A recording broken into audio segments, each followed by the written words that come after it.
وأحسن منك لم تر قط عيني وأجمل منك لم تلد النساء خلقت مبرأ من كل عيب خلقت مبرأ من كل عيب كأنك قد خلقت كما تشاء كتاب أنزلناه إليك مبارك ليدبروا آياته وليتذكر أولو الألباب.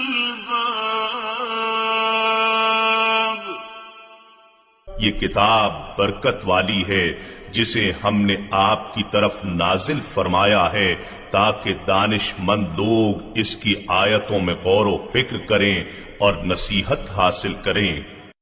اللہم صلی علی سیدنا محمد وعلی آل سیدنا محمد بعدد کل ذرۃ مئۃ الف الف مرۃ. سامعین و ناظرین اکرام، السلام علیکم ورحمۃ اللہ وبرکاتہ.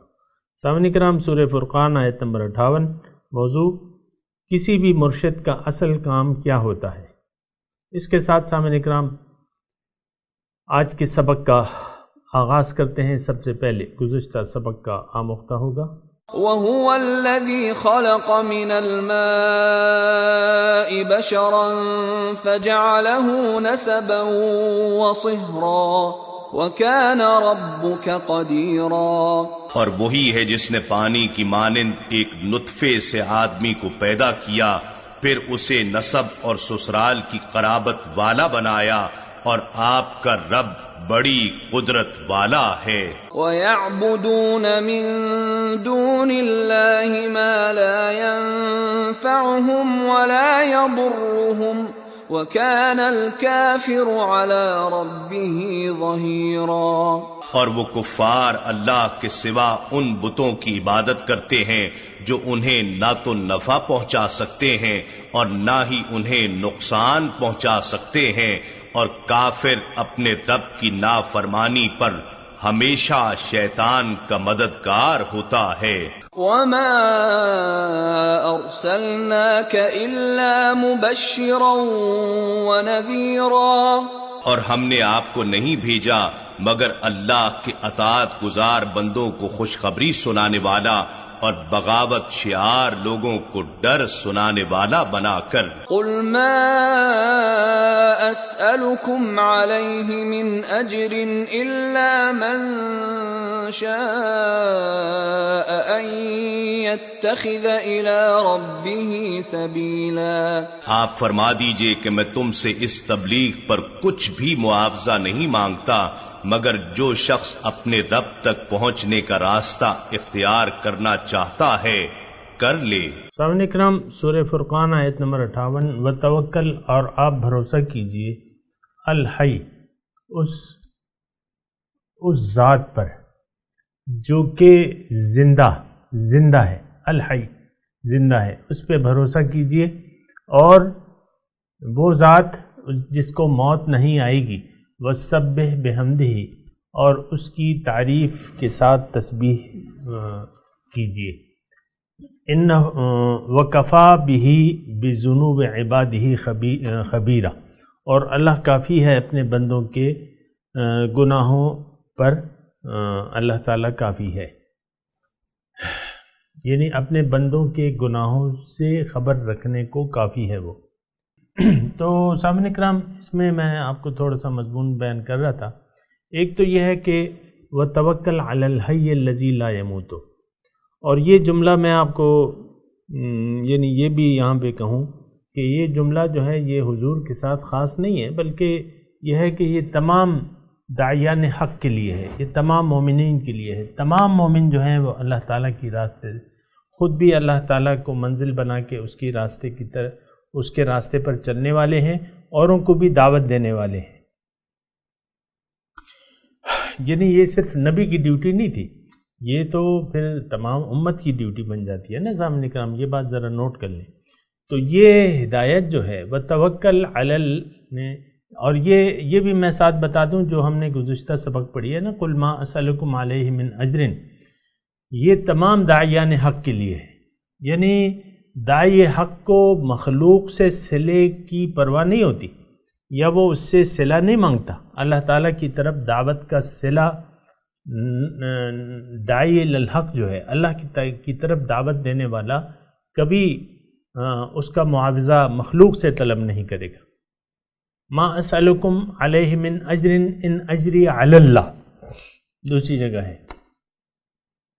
کہ دیکھو میں اس کے عوض، اس تبلیغ کے عوض، اس دعوت کے عوض تم سے کوئی اجر کا طالب نہیں ہو، میرا اجر تو اللہ کے ذمہ ہے۔ یہ ایک بات نوٹ کر لیں سامنے کرام کہ دعوت الی اللہ کا کام جو ہے وہ یعنی پیسوں کے لیے نہیں کیا جاتا، یہ اللہ کے لیے خالص کیا جاتا ہے، اور اس میں مخلوق سے کوئی توقع نہیں رکھی جاتی۔ یہ کوئی کاروبار نہیں ہے کہ آپ اس کو کاروبار کا ذریعہ بنا لیں۔ بہت سے لوگوں نے یعنی کہنا پڑتا ہے، بہت سی اب گدیاں ایسی ہیں جو یعنی چلی آ رہی ہیں، اب یہ ہے کہ بس آپ ان سے تعلق رکھیں گے اور ان کو چندے وغیرہ یہ دیں گے۔ دیکھیں صدقات کا نظام تو ایک الگ چیز ہے، لیکن دعوت کے عوض مخلوق سے توقع رکھنا یہ ایک الگ چیز ہے۔ تو داعی الی الحق جو ہے وہ اللہ کے سوا کسی سے اجر کا طالب نہیں ہے۔ یہ ایک مختصر نقطہ نوٹ کر لیں، اللہ تعالیٰ کی طرف بلانے والا وہ صرف اللہ سے طالب ہوتا ہے کسی بھی اجر کا، اگر ہو کسی بھی اجر کا اللہ سے طالب ہوتا ہے، مخلوق سے اس کو کوئی توقع نہ رکھنی چاہیے اور نہ وہ ایسا ہوتا ہے۔ اور وہ اعلان کرتا ہے ما اسألکم علیہ من اجر الا من شاء ان یتخذ الی ربہ سبیلا، میں تم سے اے لوگو اس دعوت کے عوض کوئی اجر نہیں مانگتا، میرا کام تو دعوت دینے والا ہے، اب دعوت میں نے دے دی، اب تمہاری مرضی ہے، جو بھی جس کا بھی جی چاہے اپنے رب کو منزل بنا کے اس کے راستے پر چل پڑے۔ ایک بات پھر داعیان الی الحق کو طریقہ کار بتایا جا رہا ہے کہ آپ صرف اللہ کی ذات پر بھروسہ کریں، وتوکل علی الحی الذی لا یموت، اللہ کی ذات پر بھروسہ کریں۔ دیکھیں اللہ تعالیٰ کی ذات پر، یہ تو ہمیں شیطان ہے جو ہمیں ڈراتا ہے، فقر سے ڈراتا ہے، تو ایسی بات نہیں ہے۔ یہ تو دنیا کے بندے جو ہیں وہ پھر اللہ پہ اعتماد نہیں کرتے، جو ما سوی اللہ پہ بھروسہ رکھتے ہیں وہ پھر ما سوی اللہ پہ سے توقع بھی رکھتے ہیں، لیکن جو مومن ہے، جو اللہ تعالیٰ کی طرف دعوت دینے والا ہے یا اللہ کی طرف اللہ کے راستے پر چلنے والا ہے، تو اس کا اعتماد اور بھروسہ صرف اللہ تعالیٰ کی ذات پہ ہوتا ہے، کیونکہ اللہ تعالیٰ نے ذمہ لیا ہوا ہے۔ ایسے یعنی اللہ تعالیٰ نے تو تمام مخلوقات کا ذمہ لیا ہوا ہے، ان اللہ هو الرزاق ذو القوۃ المتین، لیکن اس میں اتنے تردد کی بات نہیں ہوتی سامعین کرام۔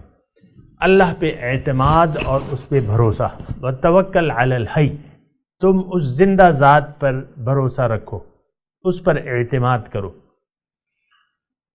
اور وہ ایسی ذات ہے جس کو موت نہیں آئے گی۔ وسبح بحمدہ، اور آپ اپنے اندر صفات الہیہ پیدا کرو۔ اس کا یعنی اس پہ میں نے گزشتہ سبق میں بھی آپ سے وعدہ کیا تھا کہ اس پہ ہم بات کریں گے، یعنی اس کی تعریفوں کی تسبیح بیان کرو۔ تو وہ میں مضمون بیان کر رہا تھا سامعین کرام کہ انسان آیا ہے یہاں دنیا میں، اس نے تیاری کرنی ہے اللہ تعالیٰ سے ملاقات کی، یعنی اپنے آپ کو روحانی طور پہ مضبوط بنانا ہے اور کمال تک پہنچنا ہے۔ انسانیت اپنے معراج تک اس نے جانا ہے۔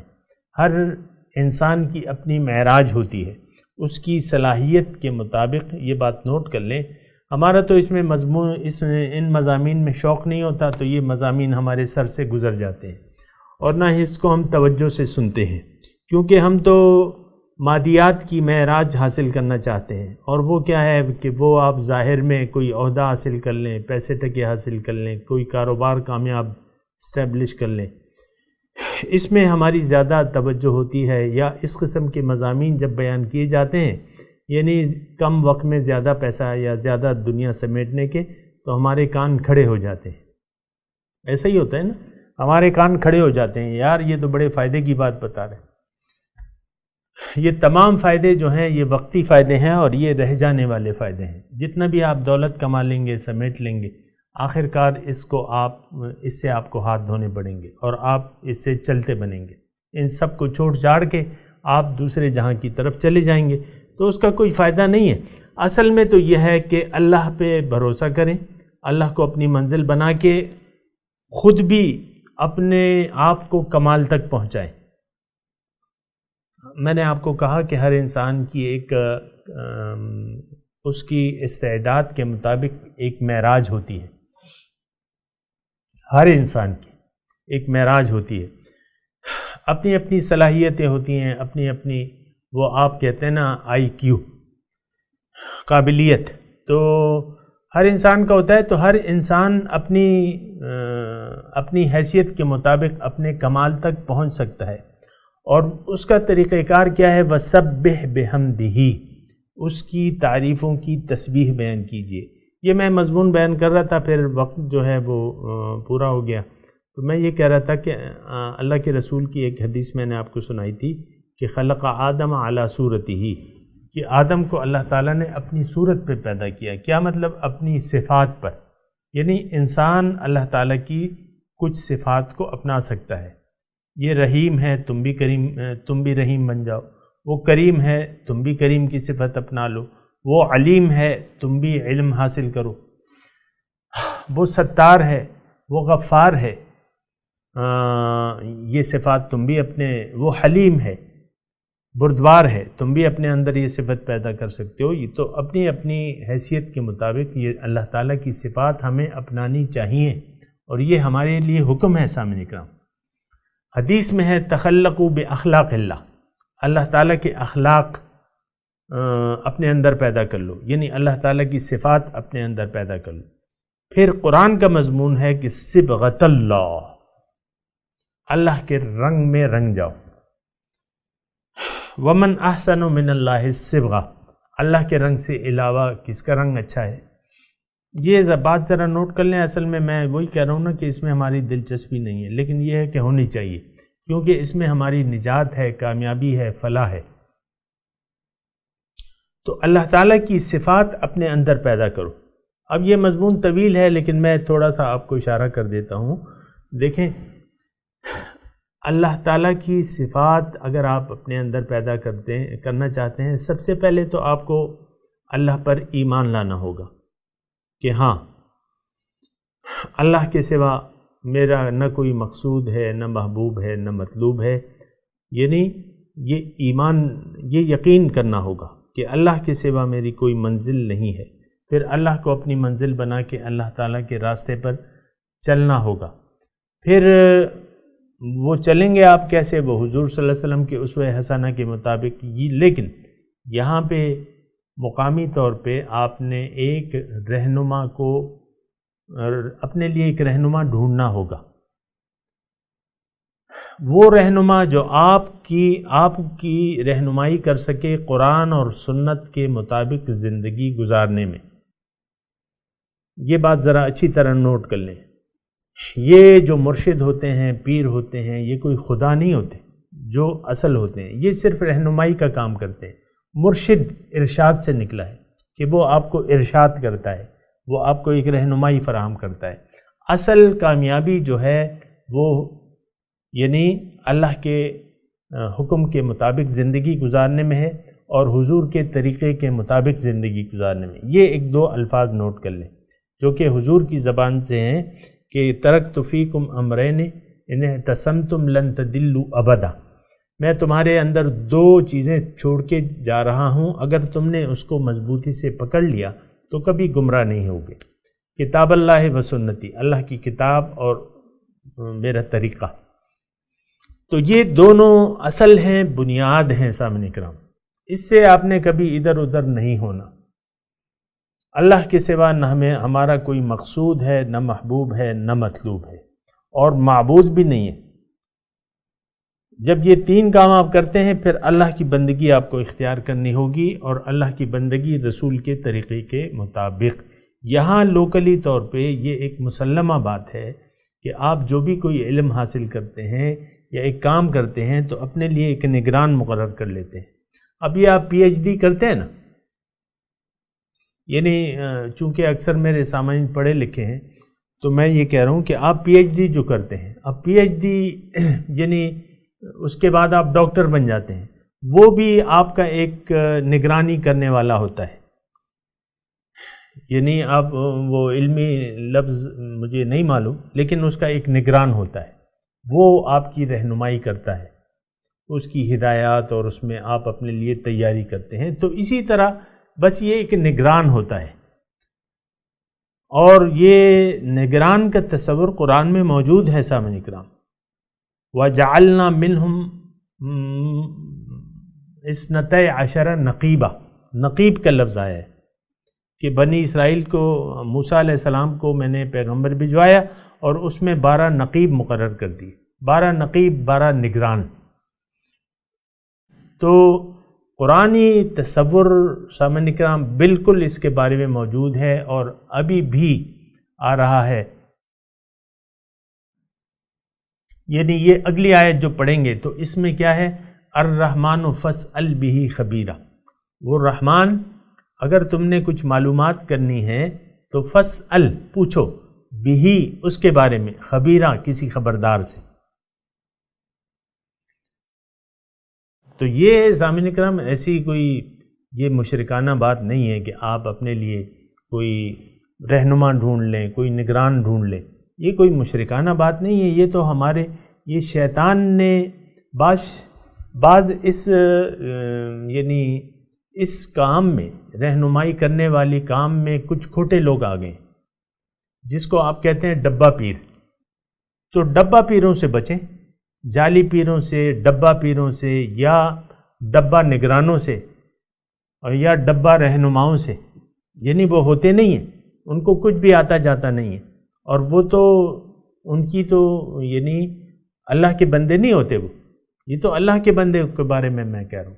فاسأل بہ خبیرہ. الرحمن، رحمان کی طرف اگر تمہیں رہنمائی چاہیے تو کسی خبردار سے تم تعلق قائم کر لو. کونوا مع الصادقین، اللہ نے حکم دیا ہے کہ سچوں سے اپنا تعلق قائم کر لو، ان کے ساتھ رہو، ان کی معیت اختیار کر لو، ان کے ساتھ ہو جاؤ، رل مل جاؤ ان کے ساتھ. واتبع سبیل من اناب الی، کہ تم پیروی کرو اس شخص کے راستے کی، یعنی اتباع کا حکم ہو رہا ہے. یہ زیادہ میں مضمون کو طویل نہیں کرتا لیکن آپ کو اشارات دے رہا ہوں. اتباع کا حکم ہو رہا ہے، من انا، اتباع کرو. واتبع سبیل من اناب الی، جو شخص میرے راستے پر چل رہا ہے تم بھی اس کے راستے پر چلو. یہ ایک آسان بات ہے. یعنی عقلی طور پہ آپ دیکھیں کہ اس کے بچہ جو ہے اس کا قائل ہے. مثال کے طور پہ آپ کو مثال کے طور پہ میں مردان سے بولوں، مردان کی کوئی تنگ گلیوں میں کہیں ایک گھر میں شادی ہے، وہاں سے آپ کو بلاوا آتا ہے، آپ کبھی زندگی میں گئے بھی نہیں ہیں، لیکن باہر سڑک سے ایک راستہ جاتا ہے، گلی تنگ گلیوں میں ایک مکان ہے، آپ کو راستہ معلوم نہیں ہے. وہاں سڑک کے کنارے ایک بچہ کھڑا ہوا ہے جو لگ رہا ہے کہ وہ شادی والے گھر کا ہے، نئے کپڑے پہنے ہوئے. ایک بچہ ہے، آپ کی عمر 50 سال ہے، اس کی عمر جو ہے وہ 8 سال ہے.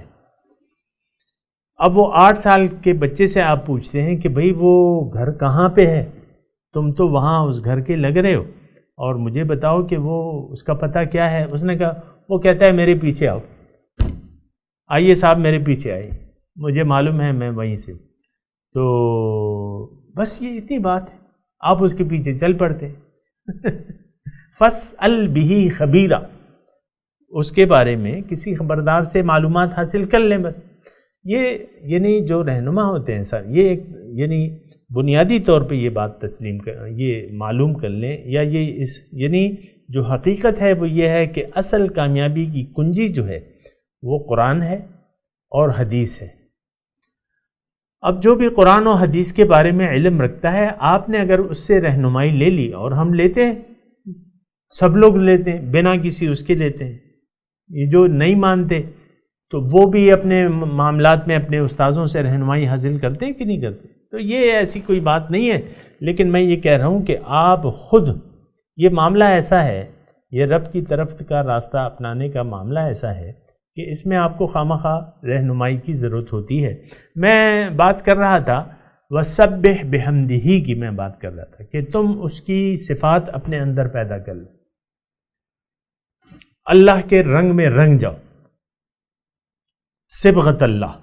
تو یہ جب آپ اپنے آپ کو اللہ کے رنگ میں رنگنا چاہتے ہیں تو اس میں ضرور آپ کو ضرورت پڑتی ہے ایک رہنما کی، جس کی میں نے یہ ساری تقریر اس کے بارے میں کی۔ تو وہ سبح بحمدہ میں مضمون یہ ہے کہ اس کی صفات اپنے اندر پیدا کرو، جو اس کی صفات ہیں اس میں اپنے اندر پیدا کرو۔ وَكَفَى بِهِ بِذُنُوبِ عِبَادِهِ خَبِيرًا، اللہ تعالیٰ جانتا ہے اپنے بندوں کے گناہوں کو، وہ کافی ہے۔ اس کا مطلب کیا ہے سامنے کا؟ اس کا مطلب یہ ہے کہ مبلغ کا کام، داعی کا کام لوگوں کے پیچھے پڑنا نہیں ہے،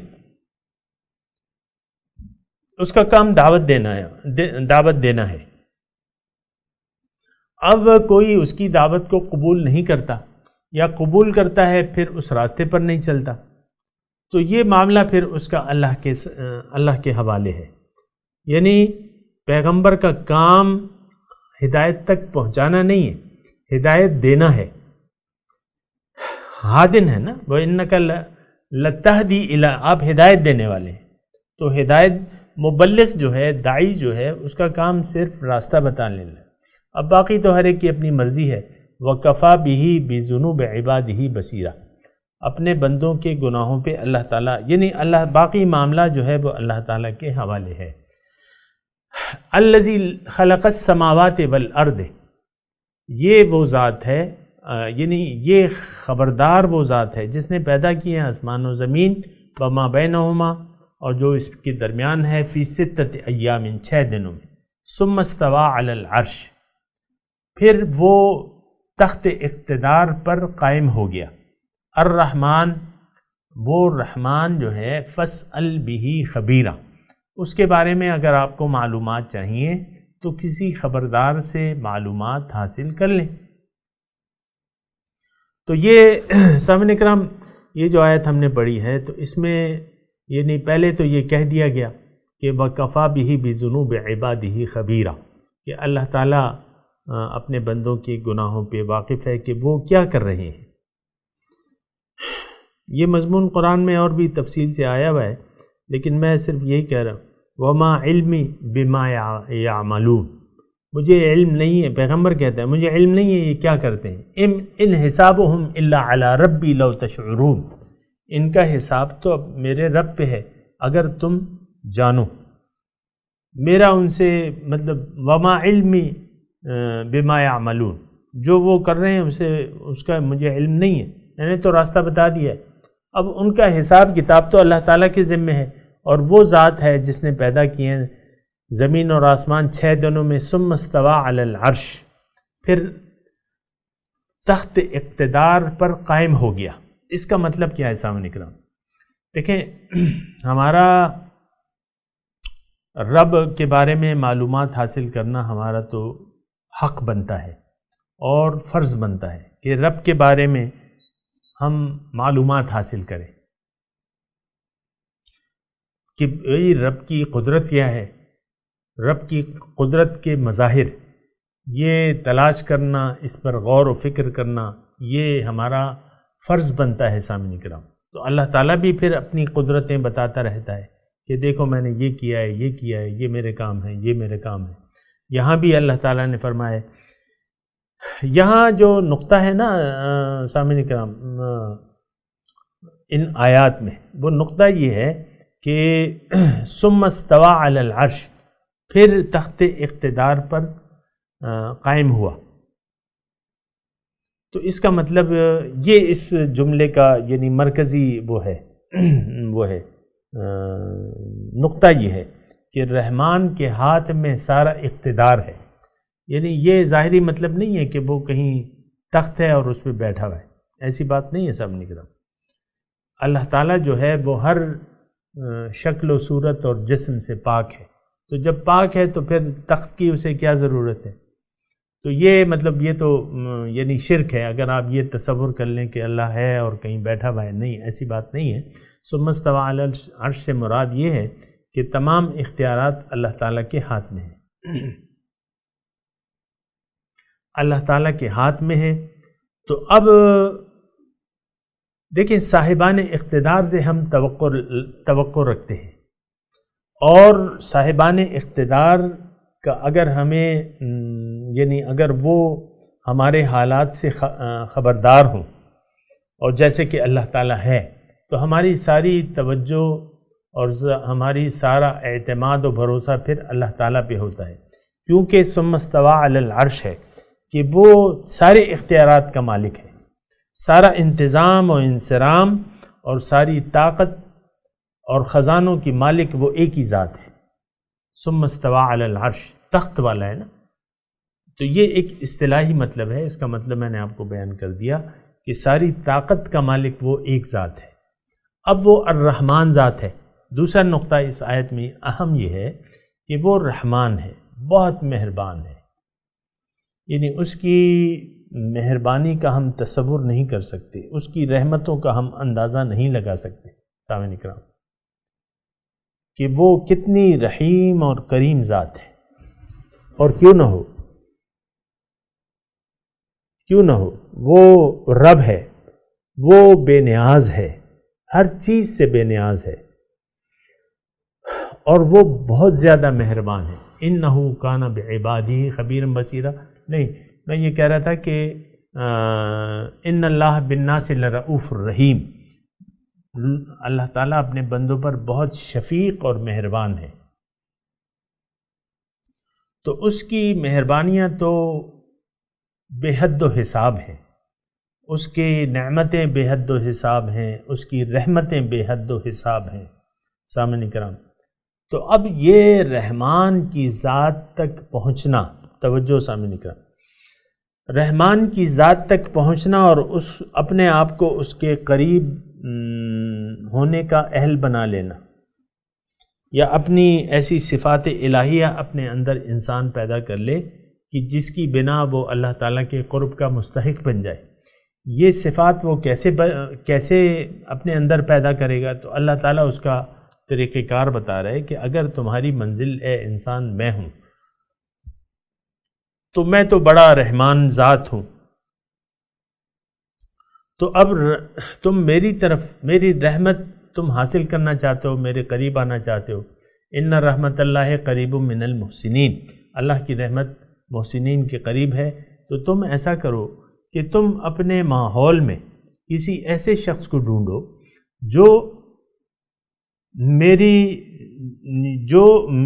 جس کا تعلق مجھ سے ہو، مطلب عام کہتے ہیں، آپ کہتے ہیں نا اللہ والے، ایسے اللہ والوں کو ڈھونڈو جو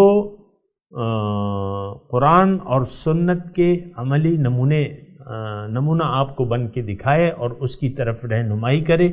تو ظاہر ہے کہ جو شخص اللہ والا ہوگا اور اللہ کے یقیناً وہ اللہ کے قریب بھی ہوگا، کیونکہ جو حضور کا اتباع کر رہا ہے وہ محبوب خدا ہے۔ یہ تو قرآن سے ثابت ہے سامعین کرام، قل ان کنتم تحبون اللہ فاتبعونی، وہ تو محبوب خدا ہے۔ اب جب محبوب خدا ہے تو کچھ نہ کچھ اس کو تو معرفت ہوگی، تو آپ جب اپنے آپ کو اپنے اندر صفات الہیہ پیدا کرنا چاہتے ہیں تو اس کا طریقہ کیا ہے؟ الرحمن فاسأل بہ خبیرا، رحمان اس کے بارے میں اگر کچھ پوچھنا ہو تو کسی خبردار بندے سے تم پوچھ سکتے ہو۔ یہ اللہ تعالیٰ ایک طریقہ کار بتا رہے ہیں کہ اے بندے اگر تم نے میرے پاس آنا ہے تو کسی خبردار بندے کو تلاش کرو اور اس سے اپنا تعلق قائم کر لو، اور اپنے منزل میں تم کامیاب ہو جاؤ گے۔ پھر سامعین کرام میں تلاوت کرتا ہوں اور میرے ساتھ آپ دہرائیے. اعوذ باللہ من الشیطان الرجیم. بسم اللہ الرحمن الرحیم. وتوکل علی الحی الذی لا یموت وسبح بحمدہ وکفی بہ بذنوب عبادہ خبیرا. الذی خلق السماوات والارض وما بینہما فی 6 ایام ثم استوى علی العرش الرحمن فاسأل به خبیرا.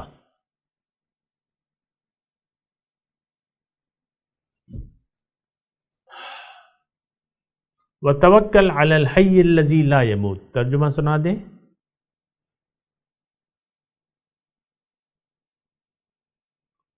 اور تم بھروسہ کرو اس زندہ ذات پہ جس کو موت نہیں آنی.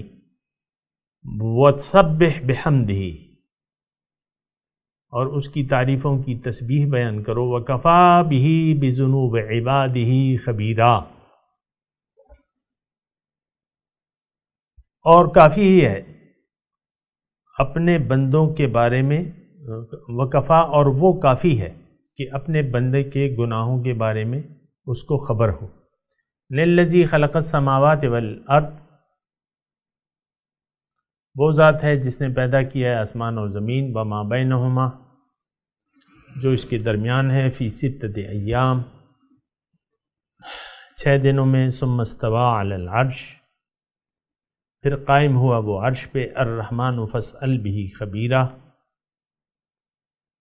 اور وہ رحمان، اس کے بارے میں تم نے معلومات کرنی ہے تو کسی خبردار سے رابطہ کرو. سامعین کرام، اب ان آیات کی تلاوت اور ترجمہ سنتے ہیں. وتوکل علی الحی الذی لا يموت وسبح بحمده وکفی به بذنوب عباده خبیرا. And put your trust in the living, the one who never dies, and celebrate his praise. He suffices as the all-informed knower of the faults of his creatures. الذي خلق السماوات والأرض وما بينهما في 6 أيام ثم استوى على العرش الرحمن فاسأل به خبيرا. He who created the heavens and the earth and everything between them in 6 days, then settled on the throne, the most merciful. Ask about him a well-informed. سامعین کرام، اس کے ساتھ ہی آج کے درس کا وقت اختتام کو پہنچا. اگلے درس میں انشاءاللہ ملاقات ہوگی. وآخر دعوانا ان الحمد للہ رب العالمین. والسلام علیکم ورحمۃ اللہ وبرکاتہ.